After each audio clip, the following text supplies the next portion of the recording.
Hi guys. So I'm super embarrassed because I started this live stream like a half hour ago, but I didn't set up the microphone. I didn't know you had to do that. I'm learning. This is my first live stream. I'm not technologically advanced. So I was literally speaking to the camera when guys couldn't even hear me.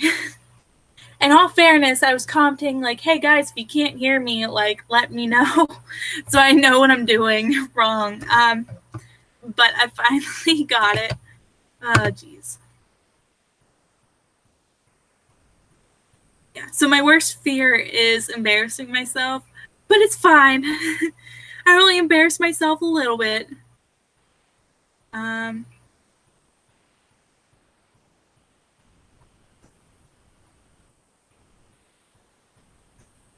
all right. I just want to make sure that I'm able to see chat.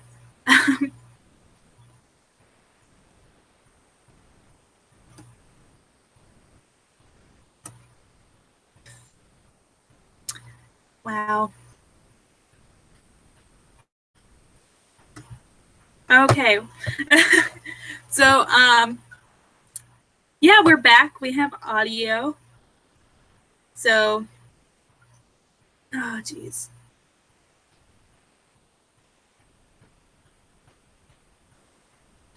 Oh, jeez. So I can't believe I was speaking without any audio for half an hour. It took me that long to notice. Oh, jeez. All right, trying to work on lighting. All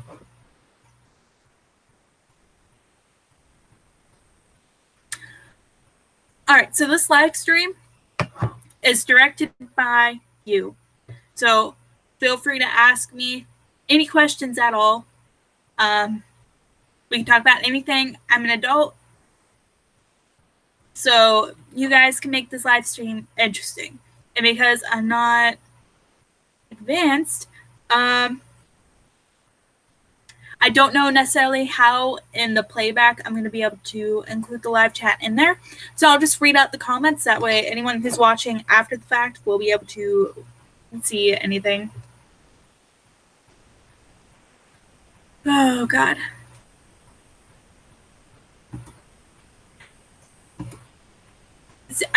You never expect yourself to be that stupid until you are that stupid. Okay,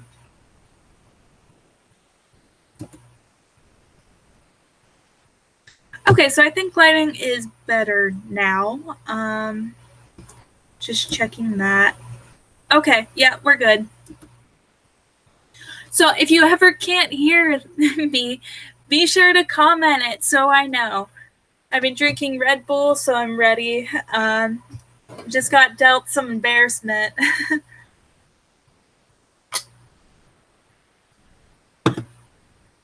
So this live stream is going to be me cleaning out mealworm bins and just you guys talking to me.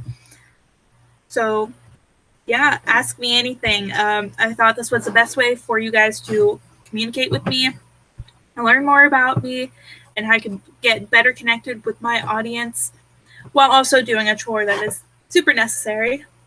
So let's just put that past half hour behind me. I've already deleted it, but it was embarrassing. You also miss Skittles, my orange tabby. He's sleeping right over there. He tried jumping on my desk and landed in the Darkling Beetle bin. Super ridiculous, super funny, but there's no audio, and I'm just talking to the camera for half an hour. And you guys can't even hear me.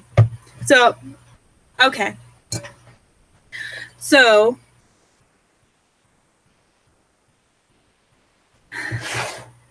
gosh, I don't even know where to begin after that. How embarrassing. I almost didn't think I was going to be able to do the live stream today because I have an internship and I was supposed to go in Tuesday and Wednesday for 6 hours each, so I get the 12-hour minimum. And yesterday, it was raining and then everything froze and it started snowing. So everything was super bad. I have to travel on a super dangerous highway to get to the center. So my instructor was like, don't even risk it. We'll make it up. I was like, okay, I'll do 3 hours of work at home and then come tomorrow, which is today, and do 3 more hours of that. So, yeah. For anyone that's curious, I am a college student. I'm at community college right now. I'm hoping to get my associate's degree in social work. I'll be graduating in the spring. And yeah, I'm currently interning at a home care and hospice organization, which is super amazing. It's awesome. We try our best to provide, dying people their last wishes, and not in like a Make-A-Wish Foundation way. We aren't gonna give someone a fucking macaw when they might not even be prepared for it. But we try our best to make sure that the dying patient is able to stay in their own home. We also, with home care, we do a lot of that with elderly folks who are reaching the end of their life. So, yeah, I'm really enjoying it, but I'm definitely stressed out this semester. I haven't even gotten started on my third class because the assignments are basically, here's some tests. You can complete them anytime before the end of the semester. And because I don't have those deadlines,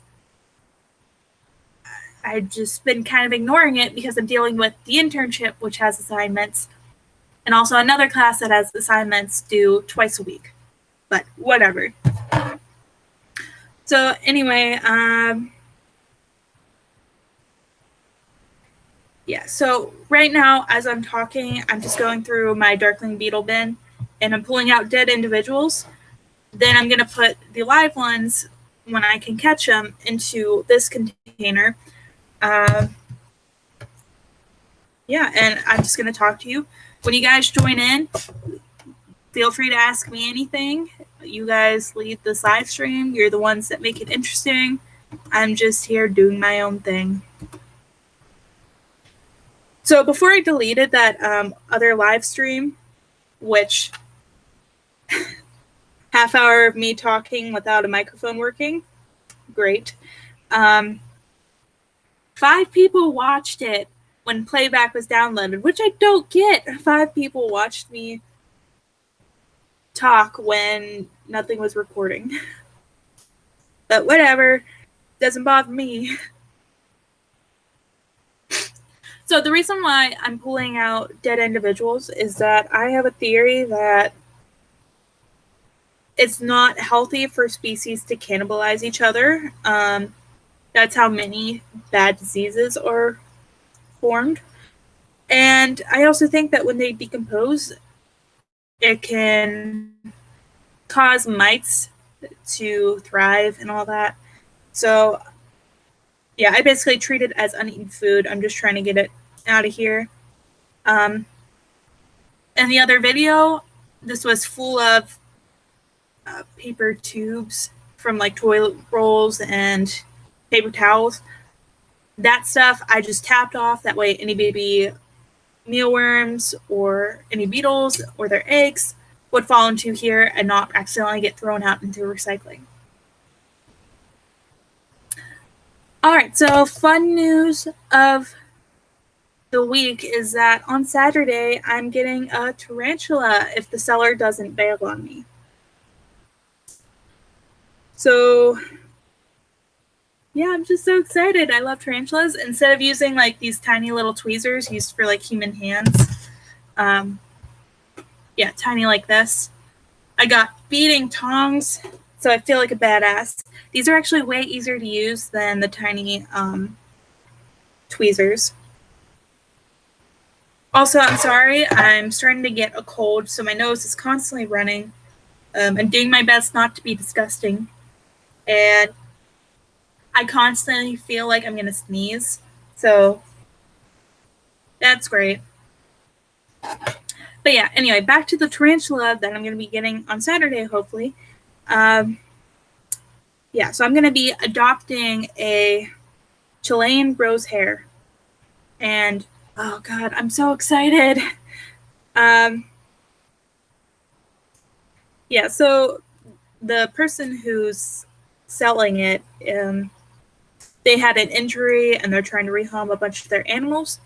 And I feel like I can confidently care for a tarantula, so that's what I'm getting.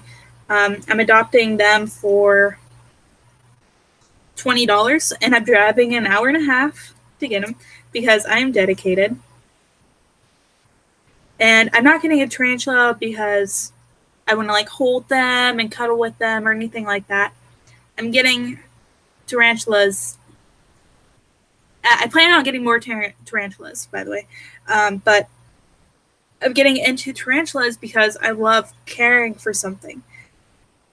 I just love caring for any animals. Despite popular belief, I do believe that reptiles can bond with people. I don't believe that they are super emotive animals. They obviously don't have an amygdala. They only have basically a brain stem. But I mean, Azari, she's super chill. She's always staring at me whenever I'm around my fish tanks. Her home is one of the ones in between the two tanks. So yeah, she's always watching me. She seems to enjoy coming out because she always climbs up in my hand and stuff. But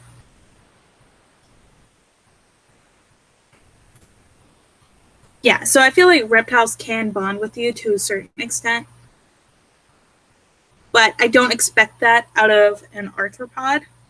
And that's not the reason why I'm getting a tarantula.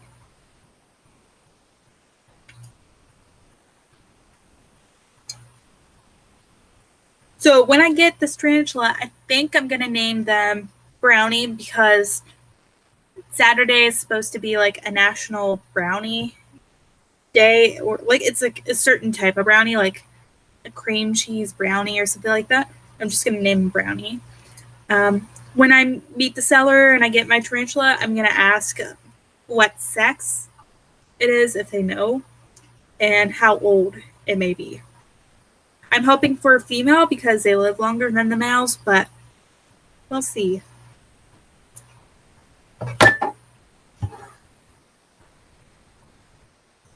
Just heads up, anyone, feel free to ask me any question. This is my way of communicating with you while I'm doing a chore.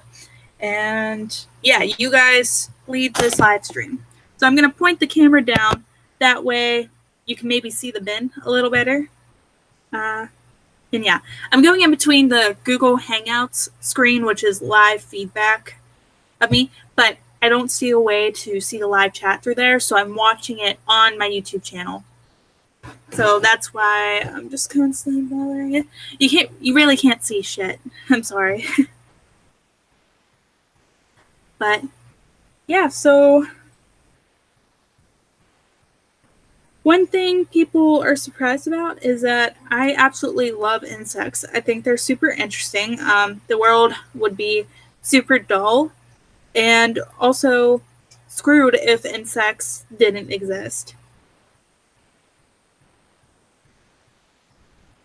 I feel like, and when I say insects, I mean insects and arachnids. I know arachnids aren't insects, but when I say insects, I also mean them. Not in the literal sense, though. Don't get all high and mighty on me. I don't know.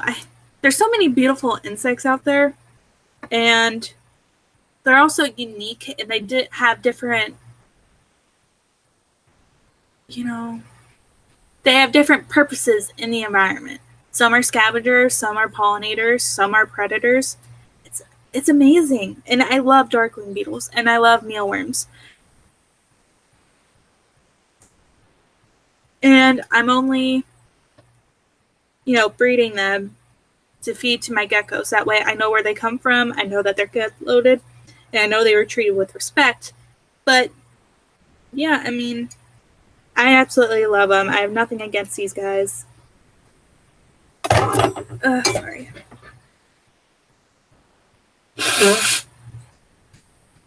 Sorry, I'm super fucking gross right now. I hate it when you get sick. And it's just like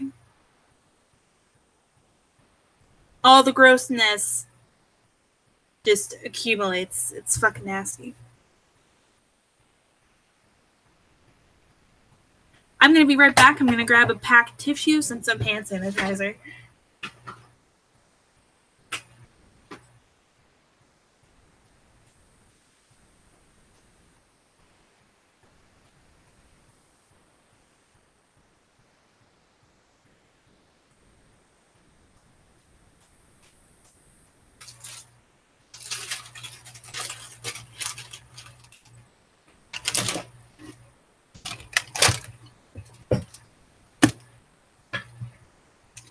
I also got some food because I'm really hungry. I haven't had a chance to eat lunch yet.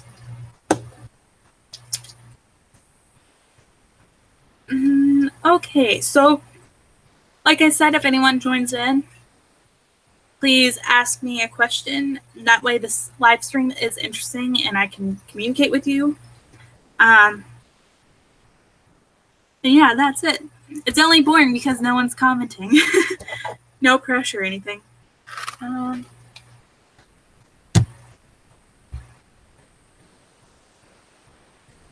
So I try not to be too dependent on Red Bull or anything, but with my internship and me waking early, which is it's like 7:30 now. I'm just not a morning person, and I have a hard time waking up early. So I drink like a little bit of coffee, not even a full mug of it.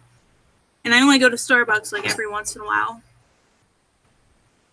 But yeah, I try not to be dependent on Red Bull, but sometimes it's hard, especially when it becomes a habit to like run by when you wake up early and buy it and then drink it. Because I become very dependent on caffeine easily to the point where I get headaches if I don't have it. So yeah, I'm just picking out dead individuals. I'm putting the dead individuals in this cup, and then any live ones that I'm able to catch are in this new container. Now, as I said, I'm getting a tarantula on Saturday, and I'm super excited. I got all my supplies ready today. I got a critter keeper that is an appropriate size for a tarantula, and it's going to be able to fit on my desk, so I have a little desktop pet. And I also got some plants. That way my parents think that it's a plant terrarium and not a tarantula. But yeah, so some plants I have gotten. I just got 2 because they're super expensive. The first plant I got is a ZZ plant. And the second plant I got is a Haworthia. Now, my desk is not in an area close to a window. Well, I mean, like, relatively close, but anyway, my desk is low light. So I got plants that people say can do well in low light. I'm pretty dubious about the Haworthia. They're often sold in these, like, little magnetic pot things that you attach to your refrigerator or something. But I don't often see them do well. I'm hoping it'll do fine in a bioactive terrarium. And the ZZ plant is supposed to be a plant of steel, as they say. It basically does well in low light, high light. You basically just have to adjust your watering. So in a low light area, it won't be getting as much water as in a high light area. And that's perfect because Chilean rose hares come from the desert, and therefore they don't like their environment to be moist. So this will work out perfectly. But yeah, I'm going to set up the tank, wash these off super well before I put them in with the tarantula. And yeah, so the ZZ plant is $10, and I'm okay with this because it is a lot of plant for your buck.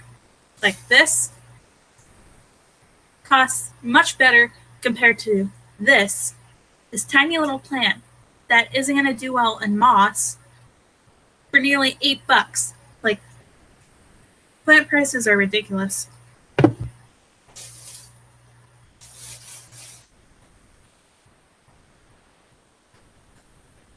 But yeah, as I've said, I'm dubious if the Haworthia will actually do well in such a low light area, but we'll see. And I got these feeding tongs, which I'm super excited about. And I also bought some superworms. Now, in Murdoch's bioactive terrarium, I have superworms and beetles as part of his cleanup crew. And they're doing well. They're breeding well. But I bought some to use as feeders. So that's why I got this new container. I'm putting the mealworm darkling beetles in there for now as I'm cleaning out their tank. And I'm going to set that up, hopefully in this video too, but if my dad comes home, then I'm just going to end it.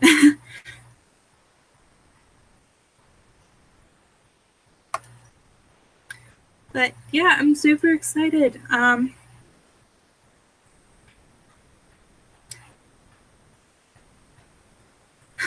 The problem with doing a live stream for me is that I'm a very anxious person and I can comfortably talk to a camera and all that, but I'm just really bad at speaking. I'm bad at speaking on the spot. So this is wonderful for me.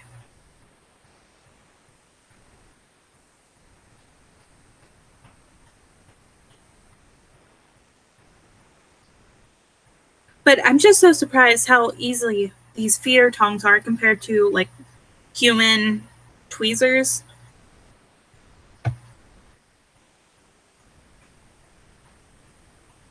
But yeah, just removing all the dead individuals.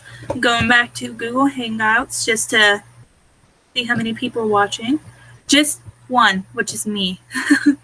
My worst fear is embarrassing myself, but this is going a lot better than me talking to my computer for a half hour without the microphone going on. So it's probably been about 2 months since I cleaned out this bin, and I can already see very tiny mealworms crawling around in here. So I don't have like a set schedule on when I clean these out and when I move them over and replace their oatmeal or anything. But yeah, I'm trying to get you guys to see it a bit, but I'm not necessarily doing this for quality.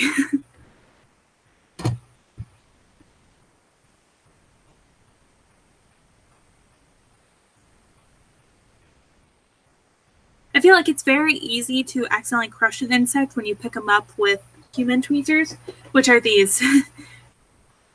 But I don't know, these are so much more gentle.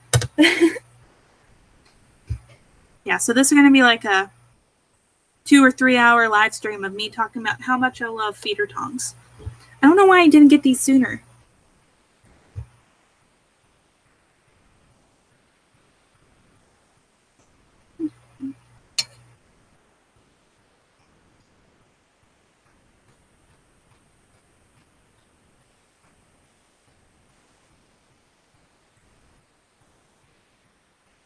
But yeah, I'm just taking out all the dead bugs, any shed skin from the mealworms that are living in here for now, any of the wing shields, any heads or anything. Taking out everything because personally, I feel like once these bodies break down and everything, it attracts mites, and I feel like that's the problem I had with my mealworm bin a while back. I had so many mites crawling around in there that their respiration was actually causing condensation on the inside of the bin, which just added to the problem to begin with because mites like humid environments compared to dry environments. But once I started cleaning it out more frequently, I don't feel like it's a good idea for me to constantly stir up the substrate daily like I do, but at least like once a week to do that and just pick out any old food or all that. I feel like that's a really good way to control mites.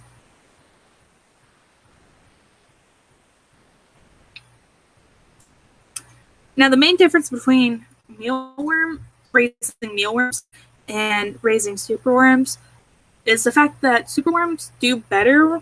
Well, better is pretty subjective. They seem to do better. They tolerate humidity better than mealworms.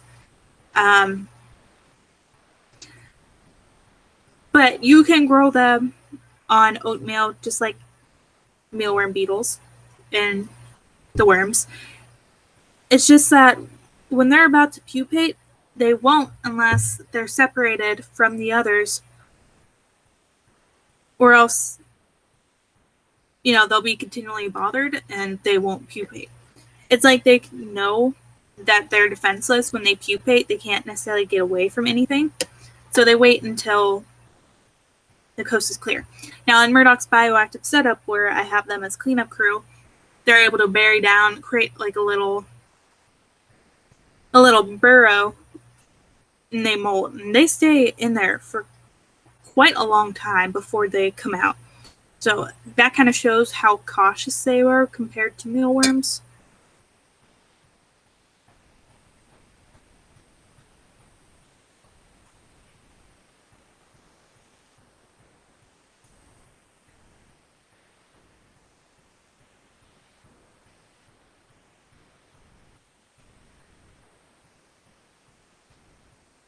Now, I don't plan on feeding superworms to my geckos, but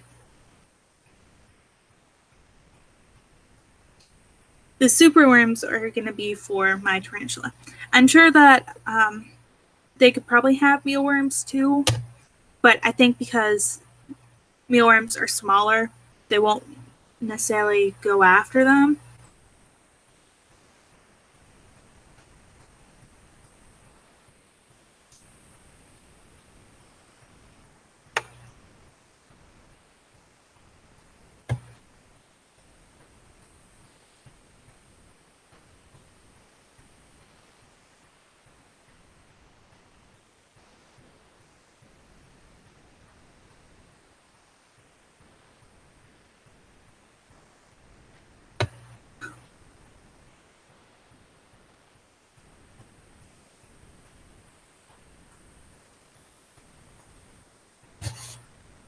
So to the one person who is watching the live stream now, other than myself,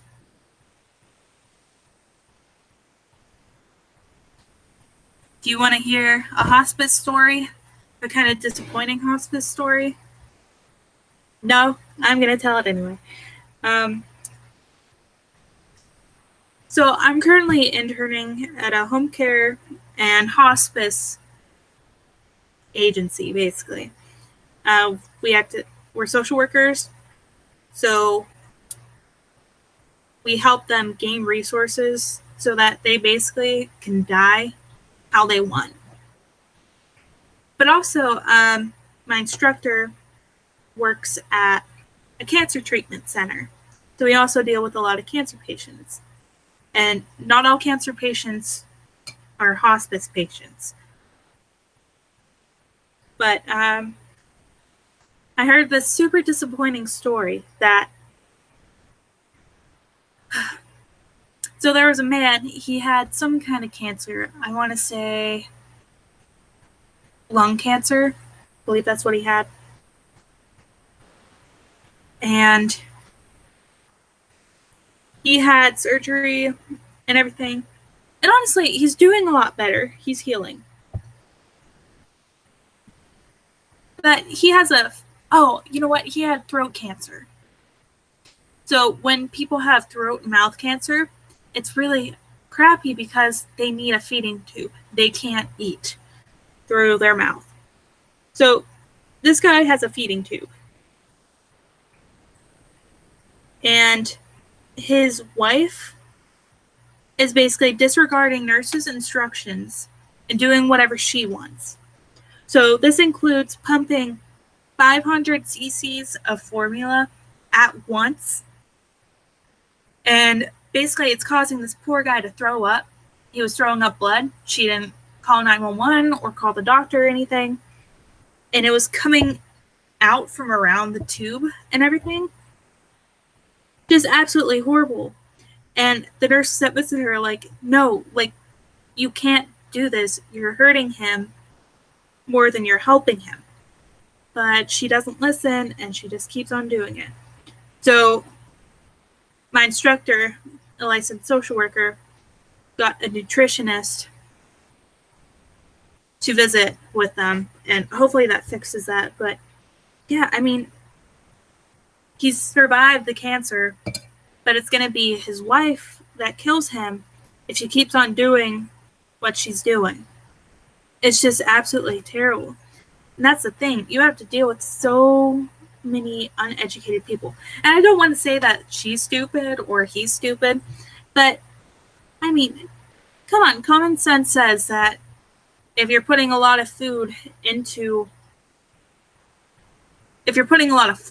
into a person's feeding tube and it's coming out and from around it and they're throwing up, they're even throwing up blood, that maybe you're doing something wrong, you know? Just like a little bit, you know?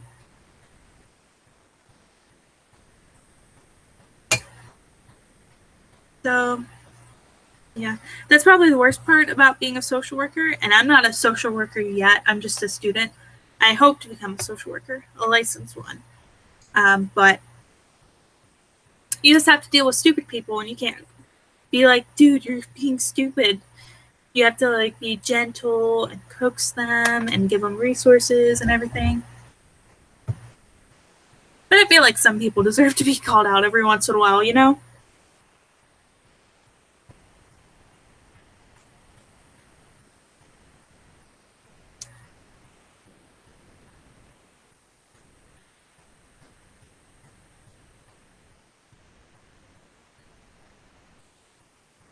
So this live stream is kind of stressing me out because I have to talk continuously. That way you guys are interested in this video. But, you know, my life isn't that interesting. And I do find cleaning out these bins super, super relaxing. It's very calming to just organize everything. But I have to speak and figure out what to say.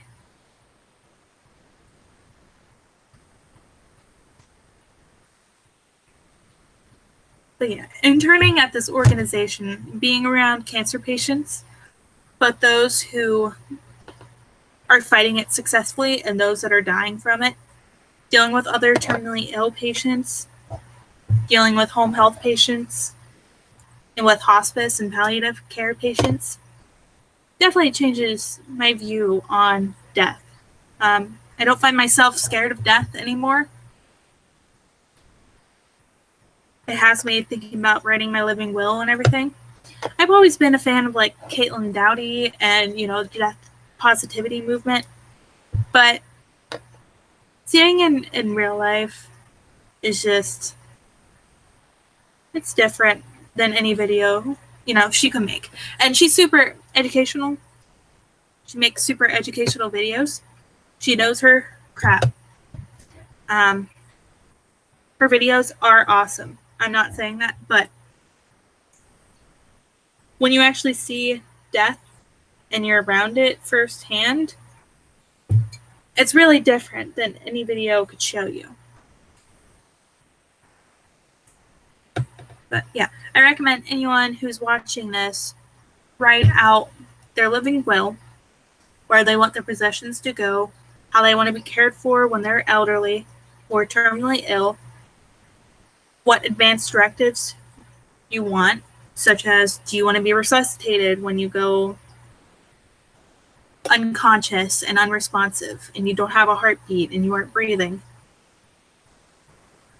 Do you want to just be let go? Do you want to be put on a... Do you want to have an intubation tube put in. All this stuff is very important, and writing this stuff can lead to less stress on your family who's already dealing with a difficult time when you're having health issues. And also, it would be best if you had this signed by a lawyer. That way, if someone becomes your attorney and they have power of attorney, then they're legally binded to your living will. Because so many times you could say, I don't want to be resuscitated, and then your power of attorney, if you don't have your will legalized or anything like that, they can be like, no, I want them resuscitated. And then you have to live like a vegetable. That happens way too frequently. That's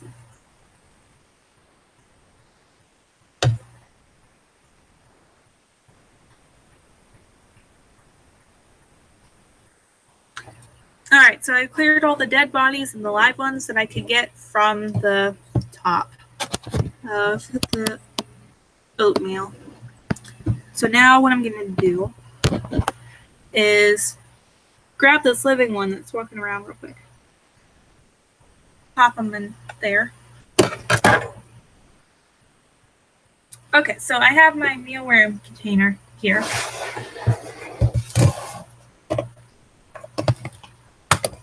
I'm going to pop off the top. Pop off the top. And I'm going to blow my nose real quick. Being sick in winter sucks because your nose is constantly running, and it's not just because of your cold, it's because of the weather. And there's no escape.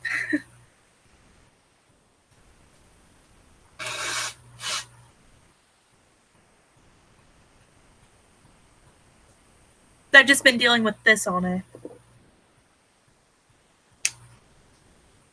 Now, I understand that this video isn't necessarily the best because it's my laptop's camera and it doesn't have good quality at all.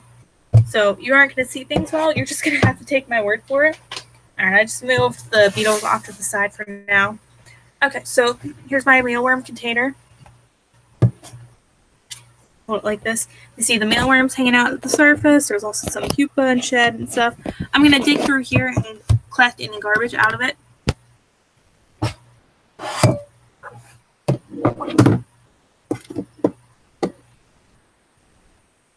So my internship, so the other thing I'm going to do is in my pupa cup, I'm going to take out any of the sheds, any of the beetles, put them in the beetle bin for now. It's a temporary beetle bin. Take out any of the crappy looking pupa that are not alive. Go through it. Alright, it's good. And so I'm going to collect the pupa before I dig anything and put them in the cup. So I still have many questions about death, and I have many feelings about it. But this internship has really made me feel more comfortable with the idea of death. And it's giving me some more guidance towards what I want. So what I know I want for sure is if I am in a vegetative state, or let's say I have Alzheimer's or dementia, and, I become unresponsive, I just want people to let me go, because that isn't a life.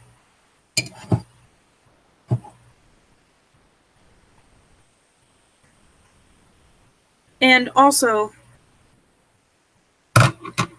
it's definitely made me, oh man, this is going to be controversial, but it's also made me want to fight more for euthanasia, because if you have the patient's consent and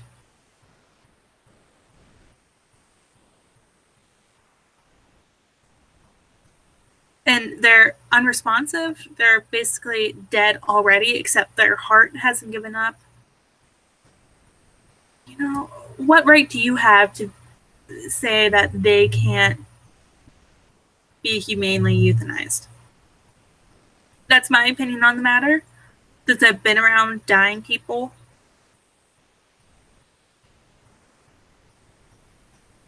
But anyway, let's move to more happier context.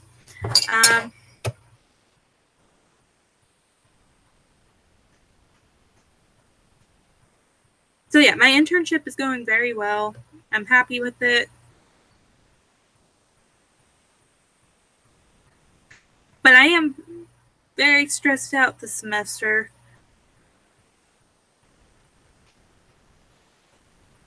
Because I have 2 classes and 1 internship.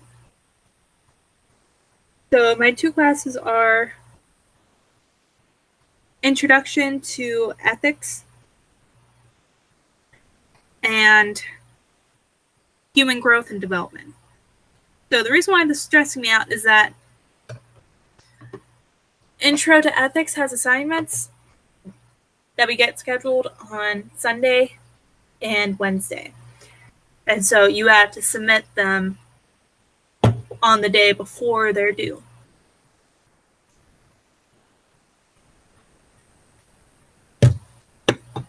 But my Human Growth and Development class, the assignments are just tests. And you have until the end of the semester to,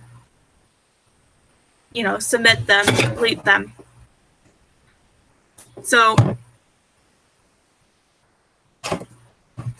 it's just the fact that I don't have really any significant deadlines for my Human Growth and Development class that, I have to prioritize my internship that has assignments and also my ethics class that has assignments due twice weekly. So, yeah, that's stressful. All right, so I took out all the pupa. I'm going to put the cup off to the side for now. And I'm just going to weed through some of the sheds and stuff.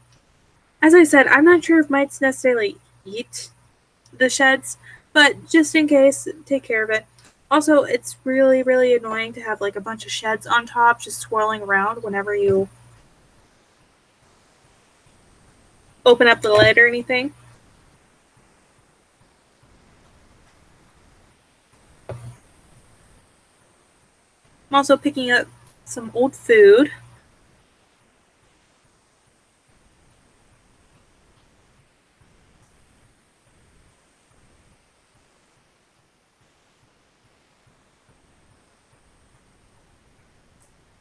So, another thing that I'm really enjoying from my internship is that I just get to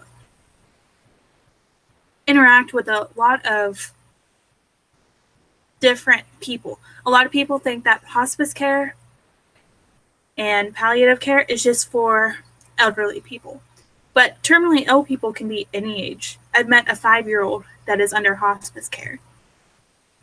And it's awesome as social workers that we get to provide them the resources that they want and to help them through the death process and let them live where they want and just help them along. And that's what I really enjoy about it. So if anyone has any questions on any topic, feel free to ask them. You guys lead this live stream.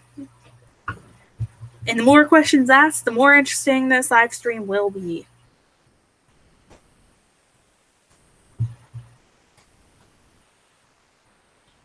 My mealworm bin is going so well. I'm so surprised how productive it has been. I've only changed out the substrate twice. Basically the first time I added them and then one time actually changing it out.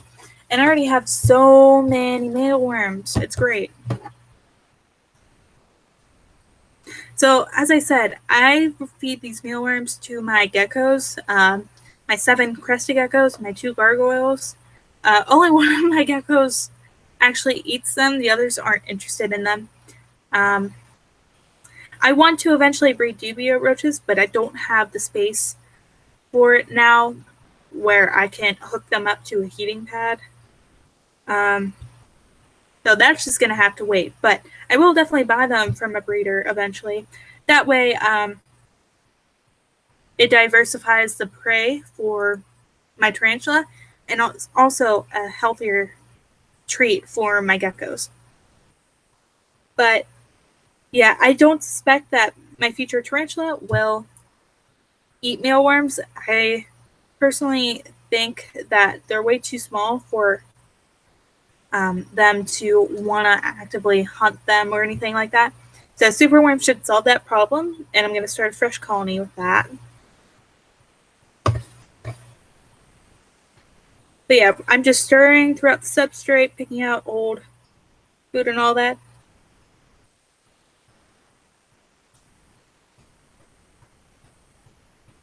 So a food that I thought my mealworms would really like is these pellets. You can't see them because the camera sucks, but they're there. These were shrimp and crab pellets from Hikari. It's fish food. And it's meant for crustaceans, and it has a bunch of calcium. It's really healthy for them. But for some reason, the mealworms just didn't eat them. The darkling beetles did, but the mealworms did not. And so instead of letting it just waste away down there, I'm just going to collect it in trash and throw it outdoors. Something will use it out there.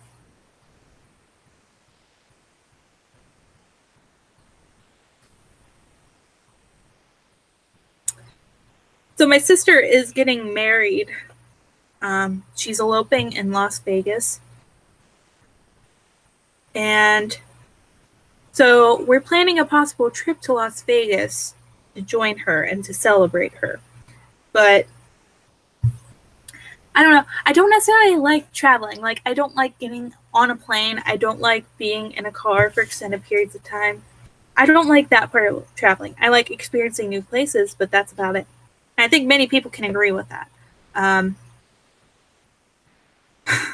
But yeah, I feel like Las Vegas is very silly. I will definitely enjoy being there. And I think it is a great city and all that. But I find it funny how they have like a mini Eiffel Tower and a mini like Statue of Liberty and stuff. And they're like, yeah, this is mine. Like, no, it's not. And this is not as good as the real thing. So I find that part of Las Vegas very, very silly. But still, my family learned that while you have to be 21 to drink in Las Vegas, you can be 18 to gamble. Now, I'm not going to go like hardcore because I know like there's a good chance I'm just going to lose money. But I think like I would gamble like $10. I don't see why not. But yeah, so we're planning for the first weekend of May. So I'll be turning 20 then. And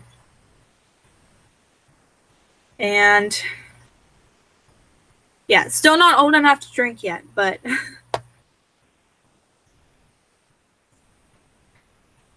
anyway, I'm hoping that when we do go that I'll be able to visit. I want to go to the Valley of Fire.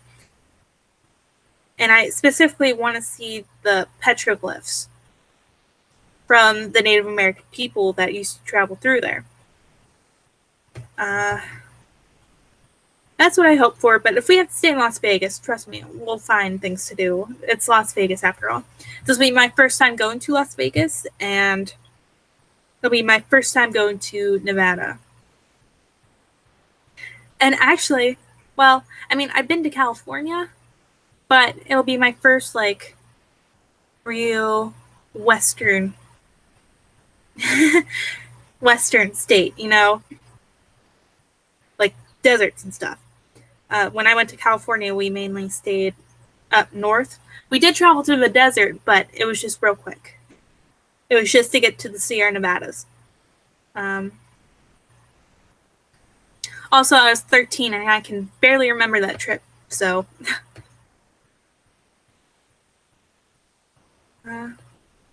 But yeah, so I have 5 cats and everything. I also have 9 geckos, which my parents don't necessarily know about.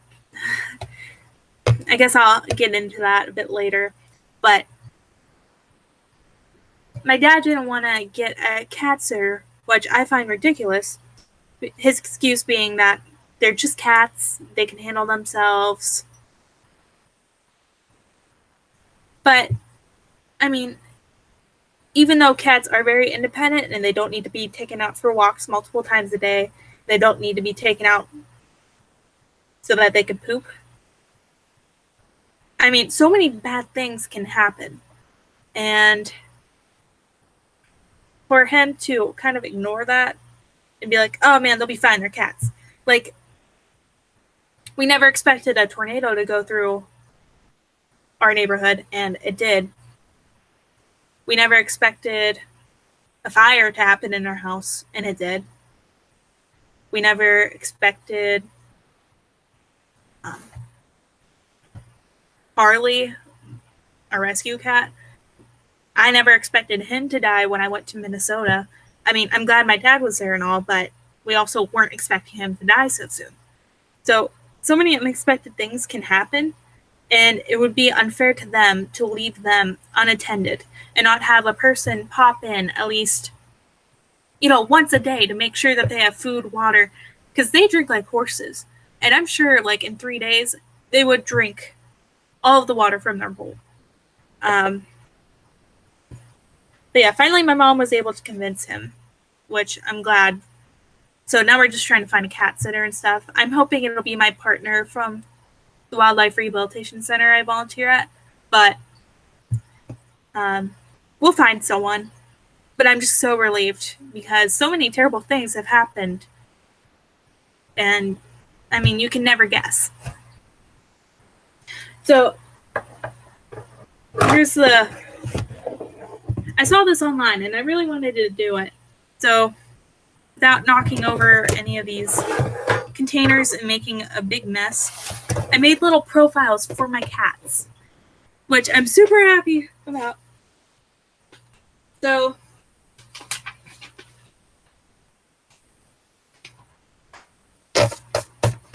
feel free to comment and ask me questions on anything. I love talking about my cats. So I'm going to do my best to show this to you. I don't know how well this is going to work. So I'll go to the Google Hangouts window so I can actually see it in real time. So here's my cat, Skittles. I'll have to make a video showing him.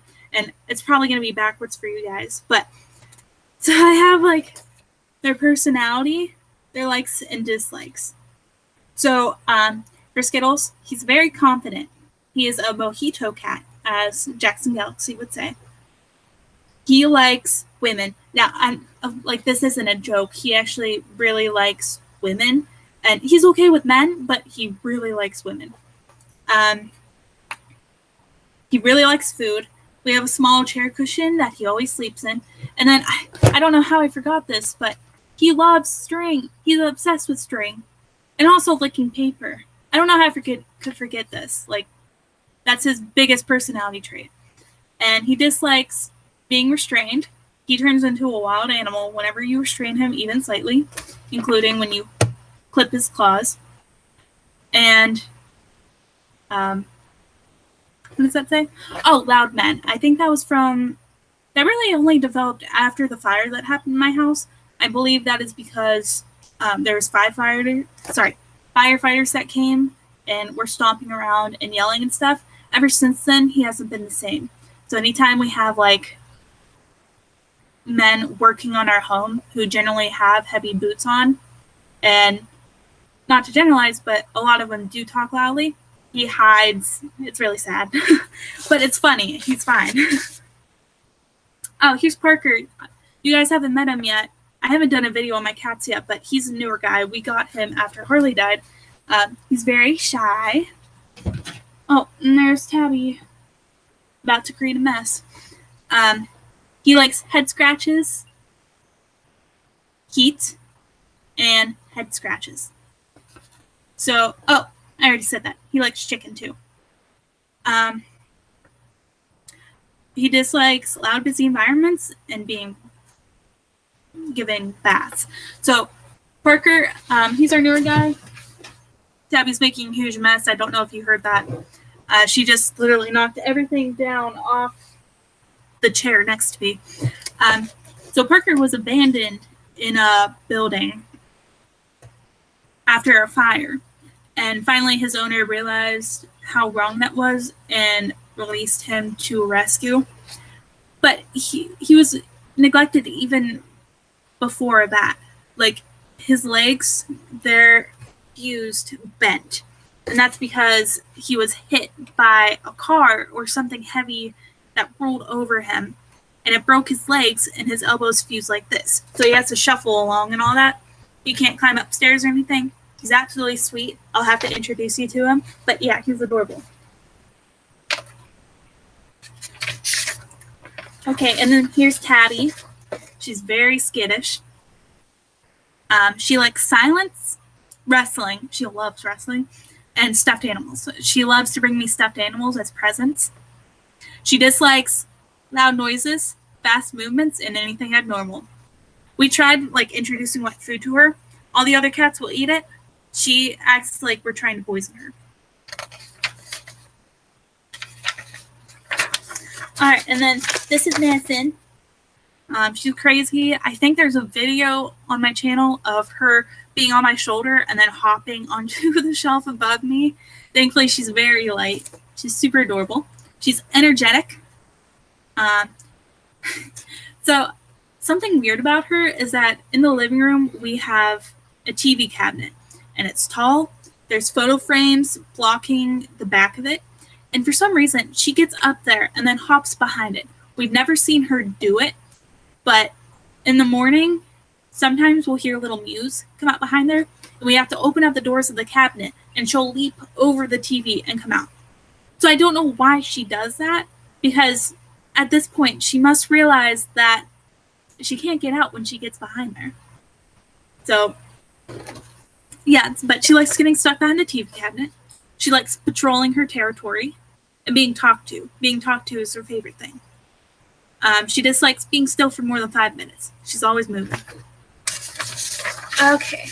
And then last one is Snickers, our queen. She's our oldest. She's 20, turning 21 in April. She's adorable. Her personality is regal. That is her personality trait. You haven't met her, but I promise it. She likes heat, being involved, just being around humans, and meowing loudly. She's getting kind of senile at her age, so she just yowls. She also, she's going deaf a little bit, so she just meows so loudly because she can't hear herself. She dislikes being ignored and being brushed. But she has to be brushed because she doesn't group herself, because she's 20. Who cares when you're 20? All right, so I just had to share that because I love my cat so much. All right, now back to mealworms.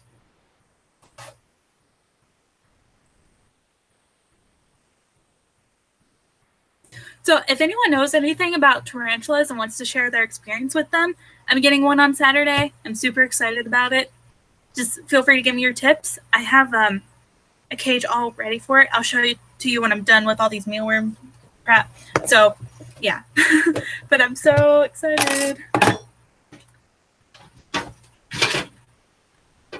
Everything's falling down around me.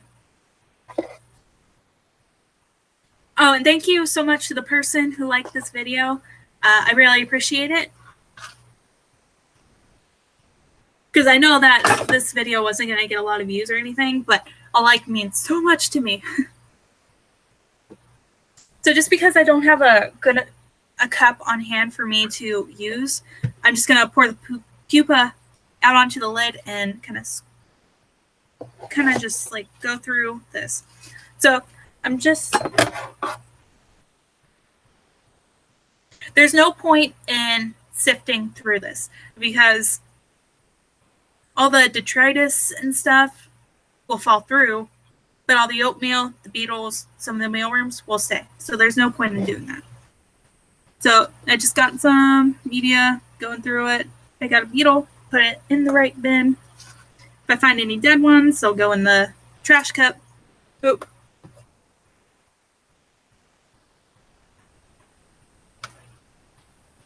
I will say the only thing I don't like about feeder toms is that they're textured near the tip, which is fine for gripping and stuff, but also darkling beetles hold on to it, and I had to kind of like flick them off.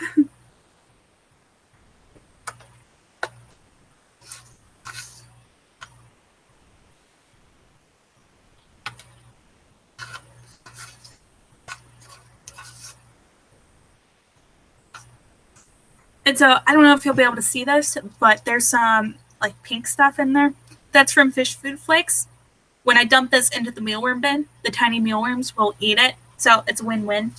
So I'm just going to pour this out slowly in the mealworm bin. That way I can catch any runaway beetles. And then if I see one wander out in the open of the bare spot I just cleared, it will go out.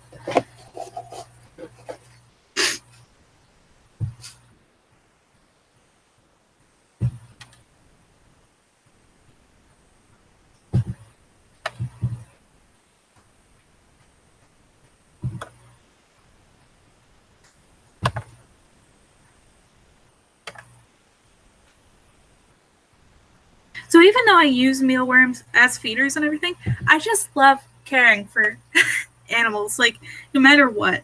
I enjoy taking care of these guys, making sure they're nice and healthy and enriched as much as an insect can be. So yeah, I always try to treat them with kindness because it's not easy being an insect in a reptile world.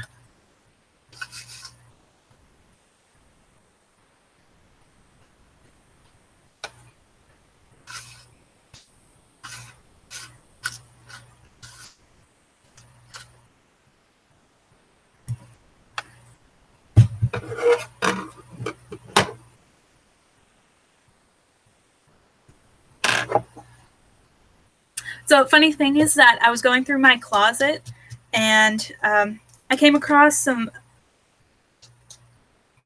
of these like white pages that they sold to you as signature pages for yearbooks in high school. And I was reading through some of this, like, it's amazing how fake people were back then. Like, they'll say, oh man, I really liked you, but they never talk to you. It's ridiculous. Yeah. If anyone watches this and is in high school, people are absolutely right when they say college will be so much better because you handle your own crap. And it's amazing.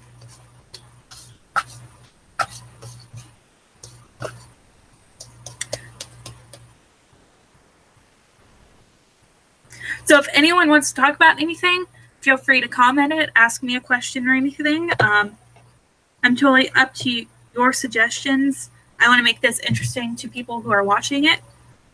I can only talk about so much.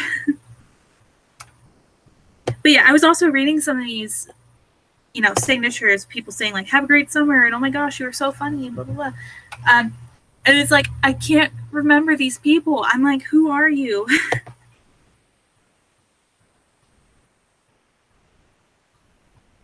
And that's funny to me because, like, nothing in high school matters. Like, these people never mattered, and so I never learned their name. Or I don't remember them anymore. I knew their name at some point. But I can't even put a face to it.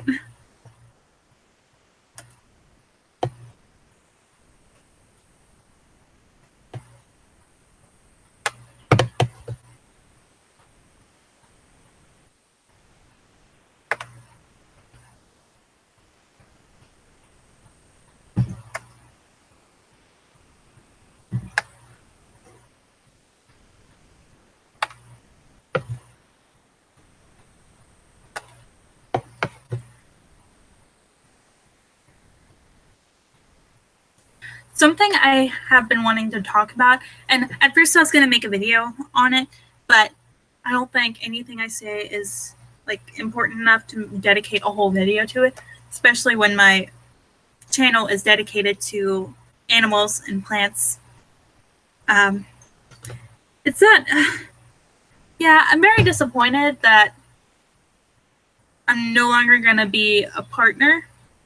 And so I lost a portion of my income. But I understand why they did it. And I think that it overall will benefit YouTube. I didn't mean to throw that, but it happened. I feel like the fact that creators who depend on YouTube as a source of their full income should be paid more, and this is a way for them to do it. But yeah, I just can't help but feel overwhelming disappointment over this decision. But I mean, the announcement did kick my ass into gear, and I have been making more videos since then. At least I'm trying to. I don't know if I'll be able to keep up with it, but I'm trying.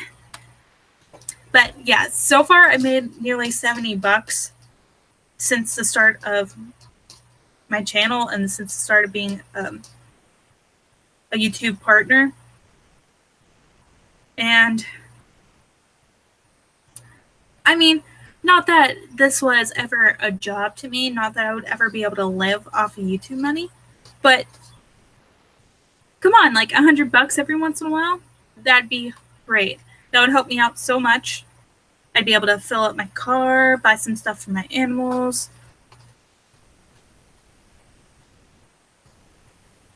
So really, that's the only reason why I'm sad about it.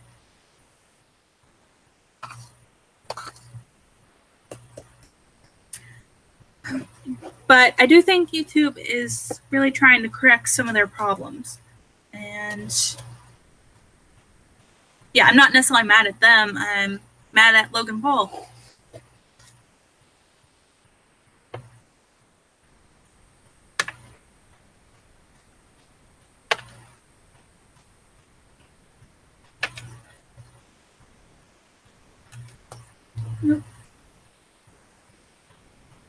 So the reason why I separate the beetles, the larva, and the pupa is that they will happily cannibalize each other. The beetles have no problem eating their own eggs. Any larva, they specifically eat the very tiny, freshly hatched larva, and the pupa are, I mean, larger mealworms will eat smaller mealworms. Everything can eat a pupa because they are defenseless. So just separating it, I feel that it gives me more yield because they aren't eating each other.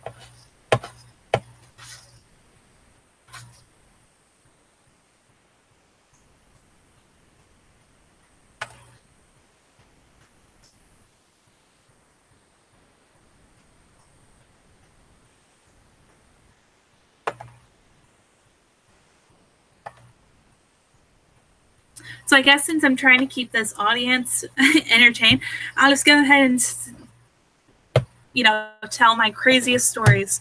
So I mentioned with the whole cat sitting thing about how all these terrible things happen at my house. No one's ever died from them, but they're still crazy. So yeah, the first crazy thing to happen was that there was a tornado that went through my neighborhood. Now, keep in mind, I live in southwestern Pennsylvania. A tornado here is not the same as a tornado in Tornado Alley. Generally, tornadoes here are weaker because they're constantly being broken up by the hills and stuff. But it was still extremely destructive and everything. So I remember getting home that day. I was on my computer, sitting at my desk, and the power went out. There was a thunderstorm going on. I was like, okay, this happens. What I didn't realize is that at that time, a tornado was literally, you know, that direction over by the window, going through my neighborhood. It ended on the opposite end of my street. So it did a bunch of damage. It destroyed the auditorium of my high school. I was currently in middle school at the time, so I wasn't there yet. It blew out some windows in the middle school. There were some houses in this neighborhood that were completely gutted. I remember there was this family. They had just bought a home. They were getting ready to move in. That house was completely demolished by the tornado. So no one died from it. One person got injured because she was standing by a window watching it, and the window blew out in her face, and she got, struck by glass. But yeah, I mean, we're incredibly lucky.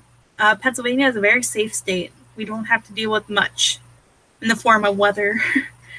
Just landslides and sometimes mines that just collapse. Because mines are everywhere.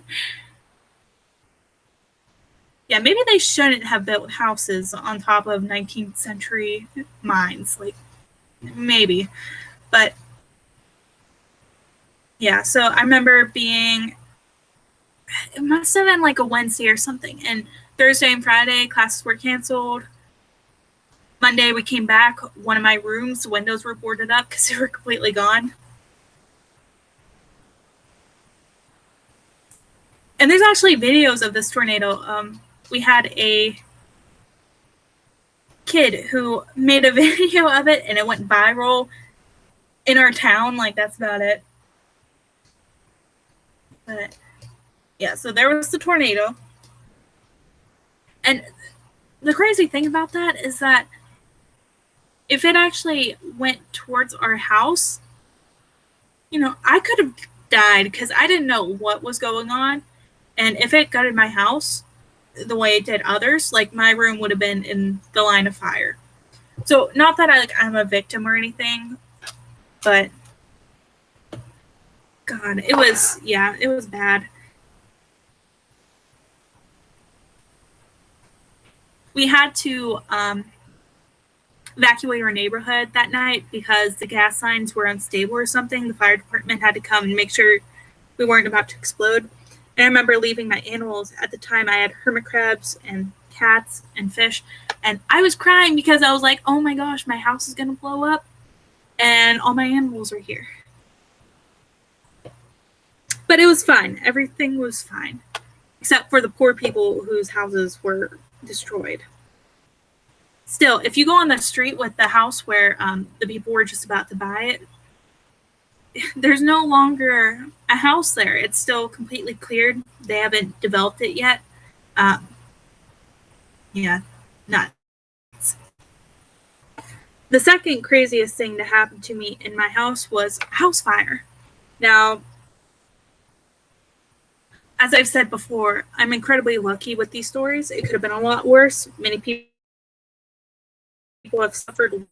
It was it was traumatic for me. So my dad was fixing some wires in our attic. It's more of a crawl space. It's really hard to get up there. You have to go in like the guest bedroom closet, and like there's no ladder or anything. You have to get your own ladder and get up there. But so my dad was fixing some wires, and the first sign that something was wrong was when the vibrations of him, well, there's no support up in the attic. You have to walk along the main beam. And he accidentally lost his balance and stepped through the ceiling of the hallway. So there's this huge hole. And, there's ceiling and insulation everywhere. So that was the first sign that we shouldn't be messing with the attic. Unfortunately, when my dad was doing some wiring for a ceiling fan above the master bedroom, he actually crushed it with his knee or something, and it must have caused some friction or something, and that's where the fire happened. So it was smoldering, it was smoking, but we didn't know because the attic is closed off from everything. So it was like midnight, everyone was going to bed, and my mom came out of the room after going in there, and she's like, listen, I'm not going to sleep in the master bedroom because the paint on the ceiling is bubbling and melting off the ceiling. And I was like terrified hearing this. I was like, oh man, we're all going to die.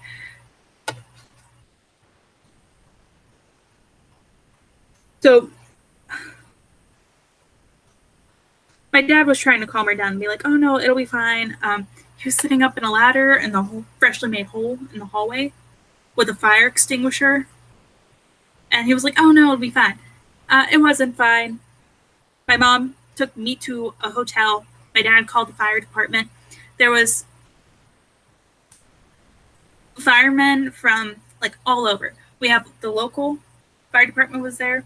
We have some from like 15 minutes away, some from half an hour away that came here. So what they had to do was to knock the ceiling down in the master bedroom so that they could reach the fire. And then for ventilation, they cut 2 holes in the roof so that all the toxic gases, go up and they aren't like breathing it in.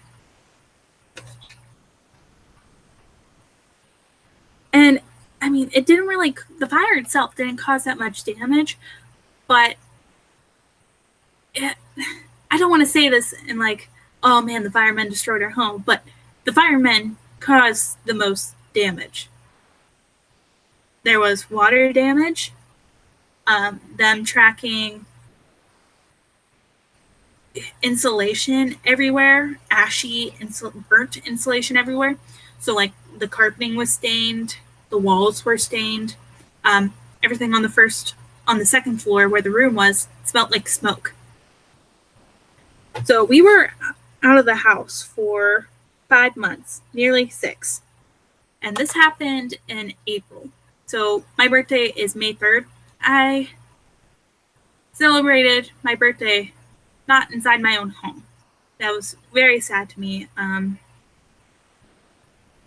So like I want to say it happened April 20th something.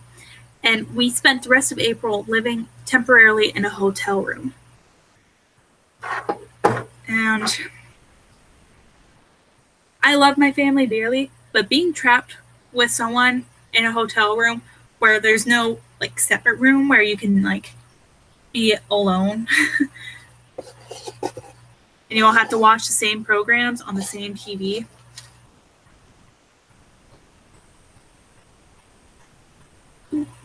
Like we were all irritated with each other.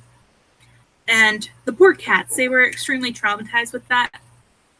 We decided because we were having renovation crews and everything walking around here, and that would be extremely stressful for them, that we temporarily put them in foster care.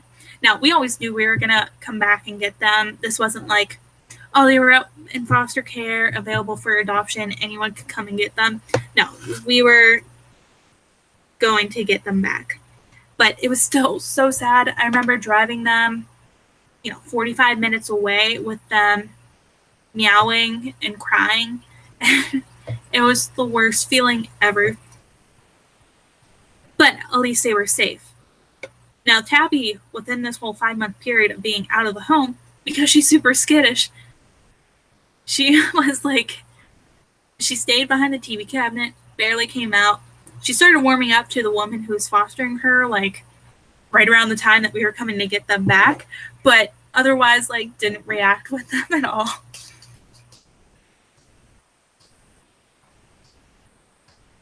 So dealing with the renovation company was a whole nother like traumatic event in itself because they took forever to get started. And they would just do stupid shit like the stairs and the upper hallway. We wanted the carpeting replaced with wood floors. And so we had 2 different colors and we wanted them mixed up so that they looked super nice. And these guys, they put the lighter wood on one side of the hallway and the darker wood on the other side. So it was like black and white. Like, are you kidding me? Like, we told you we wanted it to be mixed together so it looked nice and not just haphazardly. And then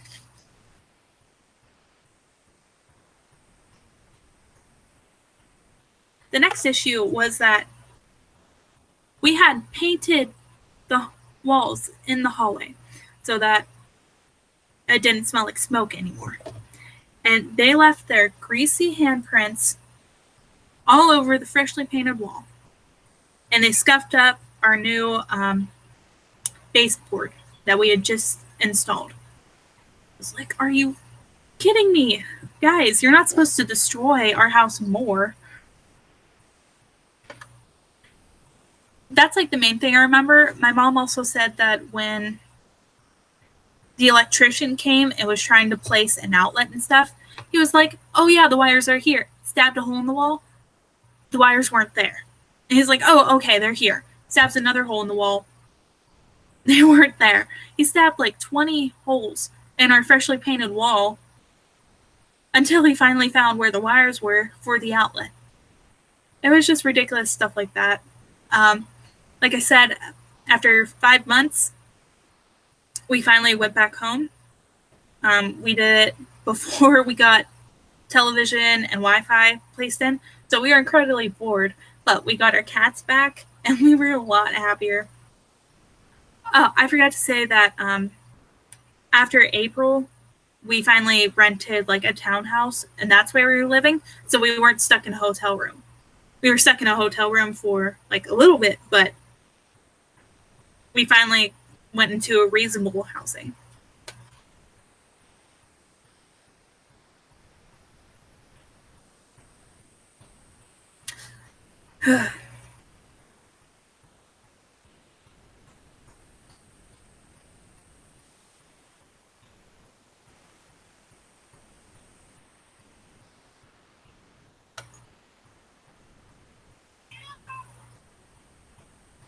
What do you want? You made a mess.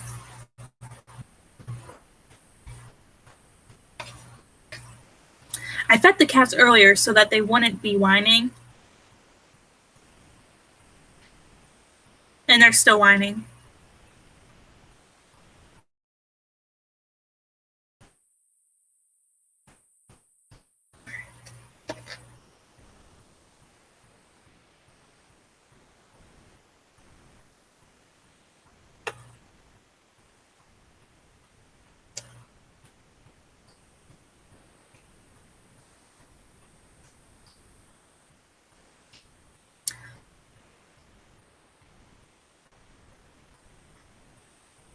The third craziest thing happened to me. I think it was before the fire even, but there was an earthquake that happened in Virginia, and you could feel it in my town. So I remember sitting at my desk, and my legs were crossed, and I was leaning up against the desk, and I was thrown to one side by the earthquake. But once you stood up, you couldn't feel it. You had to be sitting down. But it still knocked things off my shelf, and my cats were freaked out, except they didn't alert me to it. They were sleeping until it finally, came. But that wasn't bad at all. I feel like the only thing that happened with that earthquake is like a brick wall in Virginia where it actually happened got knocked down. Wasn't bad at all. Nothing that Californians have to deal with.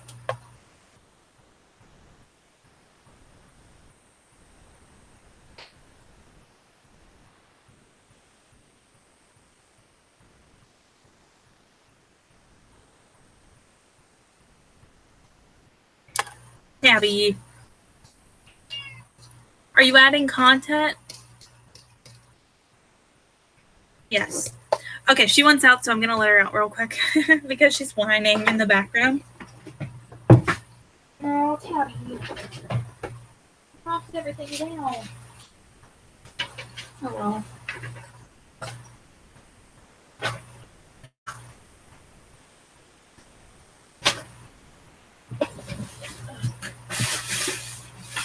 I'm trying to make my room reasonably decent.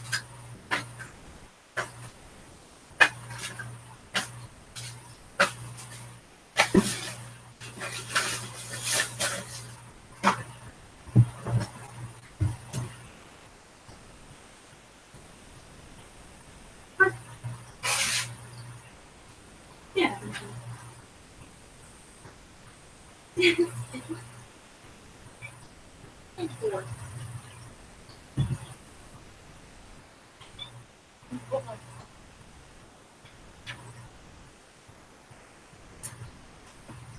I brought a friend.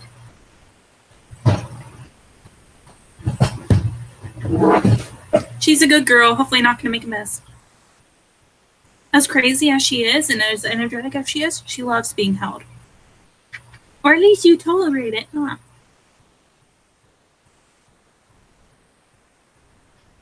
So my personal feeling is that all calico cats are crazy and energetic. I know you can't necessarily make assumptions based on like color or coats or anything like that, but I've had enough people tell me that their calico cat is crazy.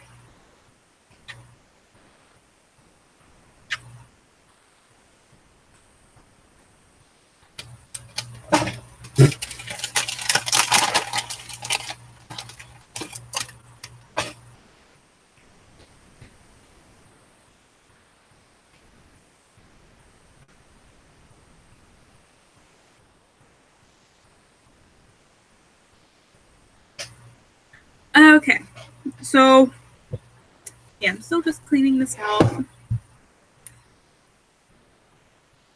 It's taking a lot longer than it normally would because I'm talking to you guys. I'm trying to make this entertaining in some way.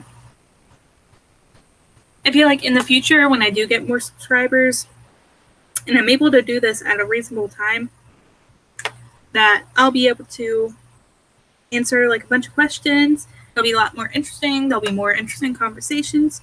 Of course, right now it's pretty one-sided, and that's fine.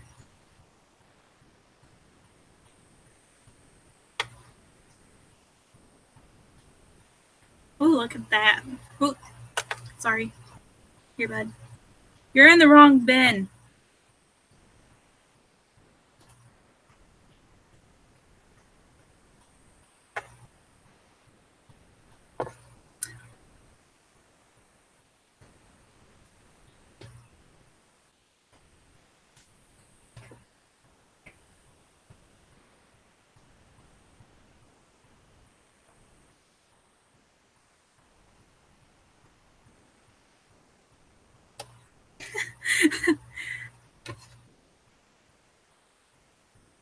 Madison is always patrolling. That's what she does best.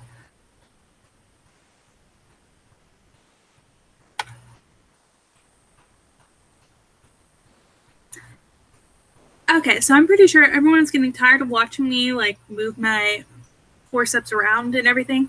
So what I'm gonna do is I'm gonna stop filming me picking out all the beetles from the bin. What I'm gonna do is transfer the beetles in this new bin that I'm gonna use for superworms into this cup for now. They're not gonna be happy with it. It's a lot of stress. Ooh, can you hear that? Sounds like rain. But anyway, I want to hurry up so that they don't panic themselves to death and don't overheat each other.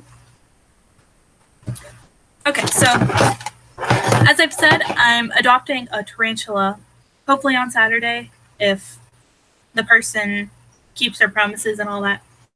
So I'm getting a Chilean rose-haired tarantula. I probably mentioned this like a bunch of times in here, but I'm speaking as if new people are popping up and stuff.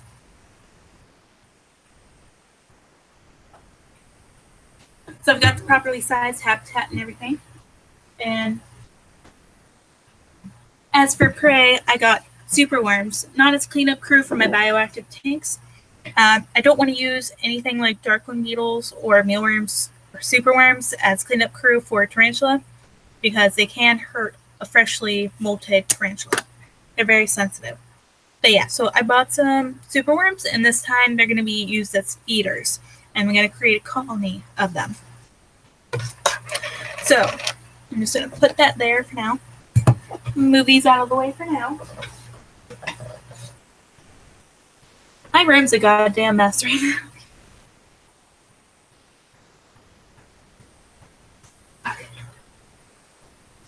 So raising superworms is basically the same as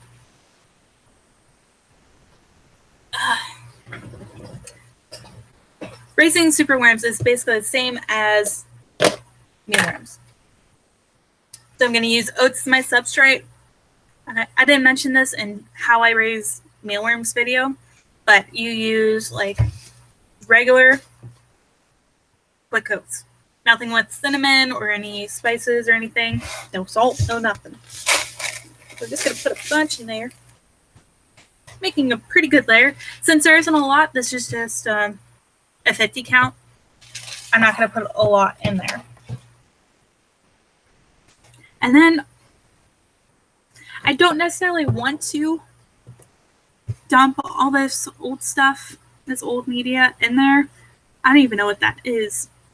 It looks like just like wood shavings of some kind. But also, it'll take forever to weed out all the superworms out of this. So I'm just going to dump that whole thing in there. You can see them running. So that's the difference between mealworms and superworms. First of all, they have different nutritional values. Superworms are much more balanced, less fatty than mealworms. And also, superworms as a species are a whole lot bigger than mealworms. I'm trying to do that so you could see it because I noticed that I was holding it way too low for the camera to see it. But yeah. So that's where the mealworms are for now. I use the same container from Walmart that I use for my mealworms. It's black. They like dark spaces. They don't like being out in the light or anything like that. So for that. And then here's also the lid. Now, superworms seem to like a bit more humidity than mealworms. So I am going to poke more holes in here, but not as much as I did for the lid in my mealworm bin. Here's the lid to my mealworm bin. So now the main difference between raising superworms and mealworms is the fact that superworms won't pupate unless they're able to get away from others. It seems as if they know that they're susceptible to predation as a pupae, so they wait until they're able to get away and are able to molt safely. So when these guys get full sized, what I planned on doing is using this as pupating tray. Sorry, I'm so bad at speaking. As a pupating tray. So it's just a cupcake tray. And I was thinking, I'm sorry, Tabby's knocking at the door. I'll continue my thought when I get back. Guys, you're ruining my live stream.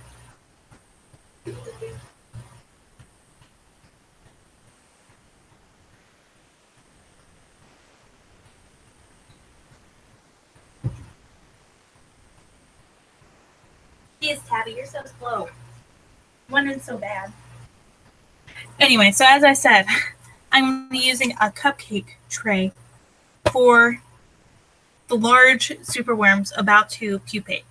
And now my thinking is that this will be super easy because I'll be able to keep them separate. They'll be in different compartments and stuff. And I could just put this on a shelf in my closet and pull it out every once in a while to see if there's any mules. Now, one thing I do want to test to see if an adult superworm darkling beetle will be able to climb out of here. I think it's pretty smooth. They can climb against rough surfaces, but this would be like them being able to climb out of like plastic siding, which they can. So I'm still going to test that out so I can see if I need to return this. But yeah, that's my idea. And the reason I chose so few holes is that way I'm not overrun with beetles. And also, this will be a perfect way to divide, what superworms are feeders and what superworms are population. So if all these compartments are filled, then the mealworm I pick out is for feeding. But if one or much of these are, open, then that means the mealworms that are picked out are going into a pupating tray to go on to the next stage of life. Now, I'm pretty sure the rose hair tarantula will only eat large superworms. I'm not sure. We'll find out. That this will be a good way of dividing, like I said, what's feeders and what's for the breeding population.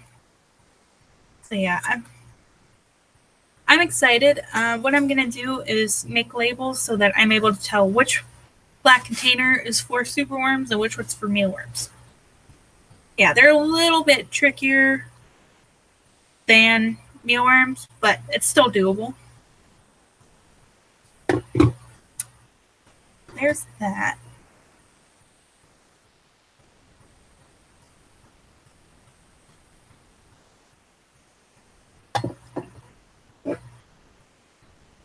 And then, yeah, this was a pretty basic live stream. I didn't really do much. I'm basically going to continue, getting all the beetles out of there and all the dead bodies, cleaning it out. But I hope this gave you some insight on, more of my personality, what I do, what I like. I like bugs, by the way. Yeah. And yeah, that's it. I feel like that's all I can do to entertain anyone watching this, even slightly. And like I said, maybe next time when I have to change out everything again, I'll do another live stream and, I'll maybe have more subscribers then, and maybe people will comment and we can have discussions and all that. It'll be awesome. But for now, I'm going to say goodbye because I can say nothing else. All right. Well, thank you to the few people that were watching. And I hope some people watch this afterwards when they're doing water changes on their fish tanks or, just need someone talking in their ear. But yeah, please rate this video. It helps me out a lot. And yeah, that's it. Bye. It takes a while for the broadcast to stop, so I apologize.